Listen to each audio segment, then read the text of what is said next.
وفي الآخرة حسنة وقنا عذاب النار آمين وادخلنا الجنة مع الأبرار آمين يا عزيز يا غفار يا رب العالمين سبحان ربك رب العزة عما يصفون والسلام على المرسلين والحمد لله رب العالمين شامل لكم الفاتحة أعوذ بالله من الشيطان الرجيم الحمد لله رب العالمين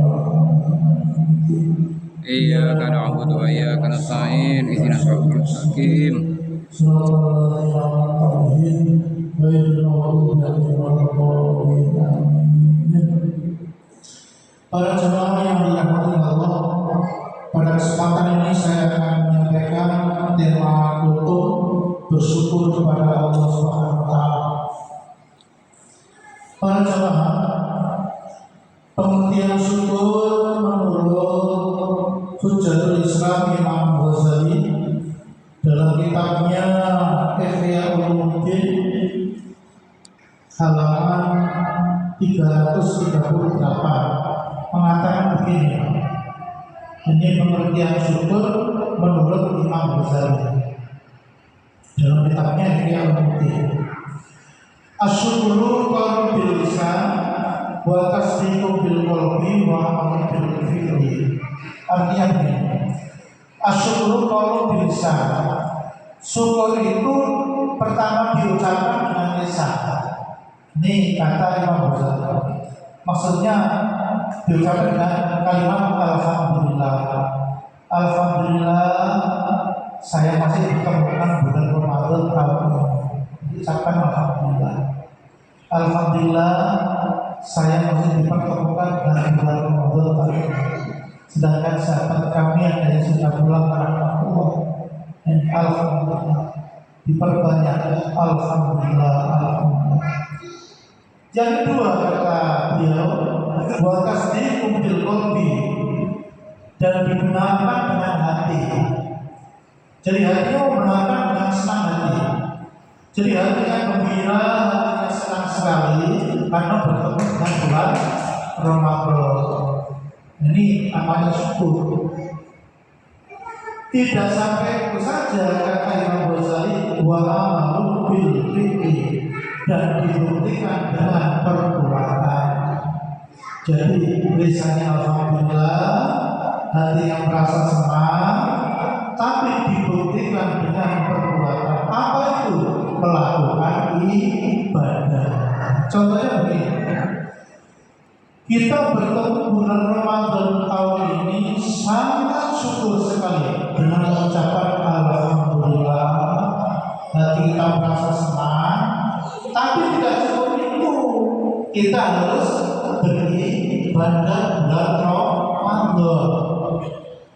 Selama ini kan kita berdoa, ya Allah, sampaikan umur saya ini sampai bulan Ramadan tahun depan, ya Allah. Ya Allah, berikan umur panjang sampai bulan Ramadan depan, ya Allah. Dan alhamdulillah sampai sekarang ternyata kita bisa bertemu bulan Ramadan. Dan itu kita alhamdulillah, hati kita merasa senang. Tapi yang ketiga ini, yang belum waspadai, setiap hari sebelum Ramadan minta bertemu bulan Ramadan, ternyata setelah bulan Ramadan malas beribadah sholat tarawih. Sepertiga tarawih awal Ramadan sangat semangat, kemudian sepertiga Ramadan pertengahan sudah mulai menurun, lebih-lebih sepertiga Ramadan akhir sudah benar-benar berguguran. Padahal sebelum Ramadan berdoanya bukan main, sampai nangis-nangis, ya Allah, panjangnya ya Allah saya ini sampai Ramadan depannya. Itu setiap saat dalam bahasa Arabnya balikna Ramadan ya Allah, balikna Ramadan ya Allah, balikna Ramadan ya Allah. Ternyata setelah ketemu bulan Ramadan diabaikan, masya Allah. Ini jadi Gusti Allah. Oh, kurang ajar ini. Jalur panjang sampai bulan Ramadan turun. Nah, itulah sifat manusia. Gitu. Jadi intinya para jemaah, berdasarkan pengertian syukur tadi itu, berarti esensi syukur itu semangat melakukan ibadah. Itu esensinya syukur, baik ibadah mahdhur maupun ibadah ghairu mahdhur.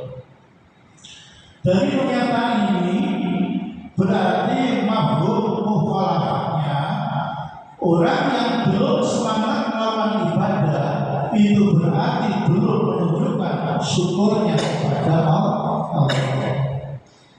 Jadi orang itu kalau belum semangat melakukan ibadah itu berarti belum menunjukkan syukurnya kepada Allah. Ada beberapa contoh yang tadi sudah saya sampaikan. Kita panjang lebar berdoa kepada Allah, minta panjang umur, bertemu Ramadan, kemudian sampai kepada bulan Ramadan. Terus bagaimana kalau kita sudah ketemu bulan Ramadan? Apakah kita sambut dengan semangat ibadah atau kita sambut dengan sebaliknya? Kalau doa kita sudah dikabulkan oleh Allah, maka konsekuensinya kita harus semangat ibadah Ramadan sampai akhir. Itu konsekuensi. Kalau kita berdoa kepada Allah sudah dikabulkan, konsekuensinya kita harus semangat ibadah Ramadan sampai akhir. Seperti Ramadan awal kita semangat, seperti Ramadan pertengahan kita harus bersemangat lagi, seperti Ramadan akhir harus paling semangat, tidak boleh berkurang. Ini konsekuensi seorang mukmin kalau sudah berdoa kepada Allah dan dikabulkan. Para jemaah, itulah bukti syukur yang sebenarnya kepada Allah. Jangan malah menurun. Misalnya seperti awal Ramadan ibadahnya masih semangat, seperti pertengahan ibadah mulai menurun, kemudian ketika akhir sudah berkurang. Jangan sampai terjadi. Ini namanya tidak konsekuen dengan doa yang sudah kita panjatkan kepada Allah. Tidak konsekuen dengan doa yang kita panjatkan kepada Allah setiap hari. Minta panjang umur ketemu bulan Ramadan tahun depan, akhirnya dikabulkan bertemu bulan Ramadan. Ternyata setelah bertemu ibadah bulan Ramadan diabaikan. Marah, murka. Jadi usaha politik channel ya tahun depan ya. Lalu mana panjang umur sampai Ramadan 1447 enggak tak kabulkan. Jadi usaha. Tetapi kalau kita konsepnya kita lakukan semangat ibadah, maka rahmat nikmat itu akan ditambah oleh Allah. Syukur kita itu akan ditambah oleh Allah kenikmatannya. Bisa-bisa tahun depan 1447 kita diperpanjangkan lagi. Karena tahun ini kita sudah betul-betul bersyukur. Itu memang jalannya Allah. siapa yang bersyukur akan ditambah nikmatnya. Siapa yang kufur, ingat azab Allah itu sangat pedih. Para jemaah yang dirahmati Allah, yang dunia ini memang sudah menjadi karakter manusia yang sudah dinas dalam Al-Quran surat Fussilat ayat 51. Ini memang nas, yaitu memang Allah penciptanya manusia tahu karakternya manusia. Wa idza an'amna 'alal insani a'rada wa na'a bi dzanibi wa idza massahu syarru fa huwa mu'min. Fussilat ayat 51. Terjemah bebasnya begini, kata Allah, dan apabila kami memberikan nikmat kepada manusia, dia berpaling dan menjauhkan diri. Itu kata Allah. Jadi manusia kalau diberi nikmat, malah berpaling dan menjauhkan diri.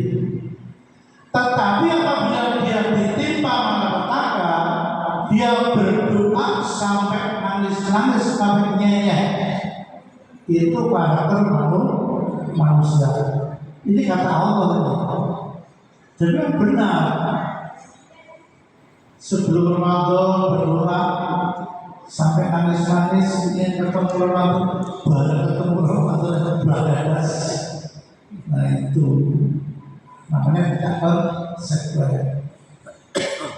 Insya Allah kalau kita betul-betul konsekuens, ya, tahun depan 1447 ya, insya Allah berpandang lagi jadi kita amin Allahumma amin. Para jemaah yang dirahmati Allah, dalam hal bersyukur ini yang paling tepat adalah kita berpedoman kepada hadis Rasulullah yang diriwayatkan oleh Imam Tirmidzi. Hadisnya panjang, saya baca artinya saja. Allah mencatat sebagai orang yang bersyukur, satu, apabila dalam hal agama dia melihat ke atas, kemudian dia mengikutinya atau melakukannya. Ini yang pertama. Yang kedua, apabila dalam hal dunia dia melihat ke bawah, kemudian dia mengucapkan alhamdulillah. Itu kata Rasulullah. Ini yang saya hitung. Jadi kalau melihat dalam hal agama, kemudian ke atas, kemudian mengikutinya. Kalau dalam hal dunia itu melihat ke bawah, kemudian mengucapkan alhamdulillah. Begini contohnya, saya beri contoh. Dalam hal agama melihat ke atas, kemudian mengikutinya. Si bulan itu sholat terakhirnya semangat sampai seperti akhir Ramadan. Mengapa saya tidak? Itu dalam hati kita. Saya harus mengikutinya. Itu contohnya melihat ke atas, kemudian mengikutinya. Contoh lagi. Si bulan itu selalu melakukan sholat sunat qabliyah dan ba'diyah. Mengapa saya tidak? Saya harus mengikutinya. Itu namanya melihat ke atas kemudian mengikutinya. Contoh lagi, si bulan itu selalu mengikuti sholat berjamaah di masjid. Mengapa saya tidak? Saya harus mengikutinya. Itu namanya dalam agama melihat ke atas kemudian mengikutinya. Yang kedua, dalam hal dunia melihat ke bawah kemudian mengucapkan alhamdulillah. Jadi hal dunia harus melihat ke bawah. Contohnya begini, si bulan itu selama hidupnya rumahnya masih kontrak. Alhamdulillah, walaupun jelek-jelek saya punya rumah sendiri. Nah, itu contoh. Jadi contoh melihat ke bawah. Si bulan itu selama hidupnya punya sepeda pancal. Alhamdulillah, walaupun jelek-jelek saya punya sepeda motor, itu namanya melihat ke bawah. Jadi akhirnya alhamdulillah. Si bulan itu selama hidupnya serba kekurangan pangan. Alhamdulillah, walaupun pas-pasan saya masih punya pangan. Itu melihat ke bawah. Sehingga akan muncul rasa syukur. Begitulah seharusnya sikap seorang mukmin itu dalam mensyukuri nikmat Allah. Sebab kalau dalam hal dunia itu selalu melihat ke atas, maka tidak ada putus-putusnya. Sebab manusia itu kalau sudah diberi satu, mesti minta dua. Kalau manusia diberi dua, mesti minta tiga, dan seterusnya. Sebagaimana sabda Rasulullah Sallallahu Alaihi Wasallam, "Laukana min Adam wa dia min Dabil, la ibnahu salsa, wa la yamutu fadilah Rahul Bukhari." Seandainya manusia Adam itu memiliki dua lembar emas, tentu saja masih mencari yang ketiga, dan tidak pernah puas sama cucu Adam itu kecuali kalau sudah menjadi tanah, kalau sudah menjadi abu, sudah mati, tidak pernah puas. Jadi selalu mencari yang atas. Makanya konsepnya Nabi disuruh melihat ke bawah. Kalau dalam hal agama disuruh melihat ke atas, dalam hal agama disuruh melihat ke atas, dalam hal dunia disuruh melihat ke bawah. Supaya apa? Supaya muncul rasa syukurnya. Makanya konsep ini begini. Terakhir konsep ini riwayat Bukhari,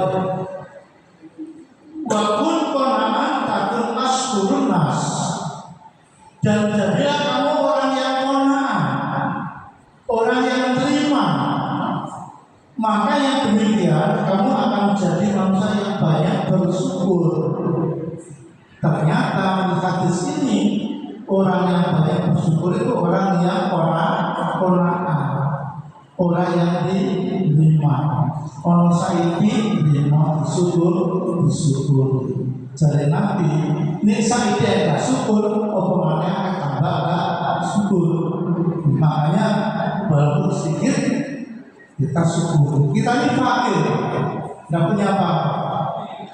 Jadi tidak boleh pandangan mengira punya nikmat itu tidak boleh. Tidak boleh. Apa yang paling pokok? Nyawa itu. Sama tidak punya apa-apa di dunia ini, ya. Tapi masih punya nyawa. Itu masih kaya, masih kaya. Lalu apa? Punya nyawa, ya. Terus punya kekayaan, tapi tidak ada syukur kepada Allah. Sama punya nyawa saja, tak punya apa-apa, itu syukur, masya Allah, luar biasa. Allah membalasnya luar biasa. Mungkin disiapkan, mungkin diperpanjang usia sampai ada, dan dengan apa itu sangat syukur setiap saat. Dengan cara apa syukurnya? Dengan cara ibadah. Karena syukur itu, esensi syukur itu adalah ibadah. Kunci itu. Jangan bilang syukur kalau belum ibadah. Saya syukur, Pak, saya syukur. Saya tidak percaya kalau belum melakukan ibadah. Sebab esensi syukur itu ibadah. Banyak orang-orang mengatakan syukur banyak sekali, tapi ibadahnya kelihatan. Ibadahnya tidak terurus, ibadahnya tidak tertib, tidak diperhatikan. Makanya yang penting kita itu adalah ibadah. Karena apa? Wa ma khalaqul jinna wal insa illa liya'budun. Kata Allah, aku menjadikan jin dan manusia itu hanya untuk beribadah. Demikian para jemaah yang penting kemudian bermanfaat. Kurang mohon maaf. Mari kita baca doa berbuka puasa. Karena jadwal tapi dia tanya suruh baca doa berbuka puasa. Bismillahirrahmanirrahim. Allahumma laka syukru wa bika amantu wa ala rizqika aftartu bi